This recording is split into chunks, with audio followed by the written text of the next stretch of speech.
Labas.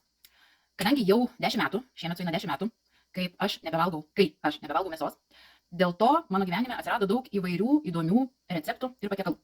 Vienu iš jų noriu pasidalinti su tavim šiandien, bet iš tikrųjų tai bus improvizacija. Labai mėgstu falafelius, iš tikrųjų žiauriai juos mėgstu, labai. Ir internete buvau radus vieną receptą, falafelį iš žalių lęšių, bet nežinau, kur aš jį išsisaugojau, žodžiu, aš jį pamečiau, bet tikrai labai gerai atsimenu, kad tai buvo iš žalių lęšių. Dėl to šiandien improvizuoju. Pradžiai nusipirkau žalių lęšių, užsimerkiau nakčiai ir išsiviriau. Tai parodysiu ingredientus, ką ketinu dėti, kaip minėjau, tai bus improvizacija, bet aš manau, kad turėtų pavykti. Taigi, žali lęšiai, jie truputėlį patamsėjo, bet nieko tokio.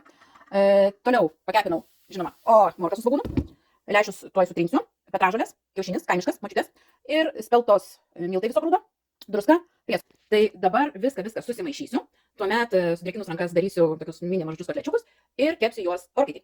Na, štai falafeliai, brūkšnelis, kotlečiukai suminkyti, žinoma, ties formą reikės padirbėti, spalva, vaikam manau, kad nelabai patiktų, nes vaikai vis tiek žiūri labai, ar jiem gražu, jie tada valgo, bet aš manau, kad čia turėtų būti labai skanu, tai keliaujam į orkaitę.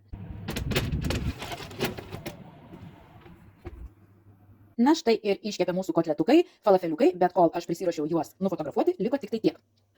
Jau paragavom, ištestavom ir, sakyčiau, labiausiai kam patiko, tai lukai, anūkiai, nes buvo kaip per Gustavo enciklopediją, kai ten krenta ant žemės, dėl to, kad labai skanu.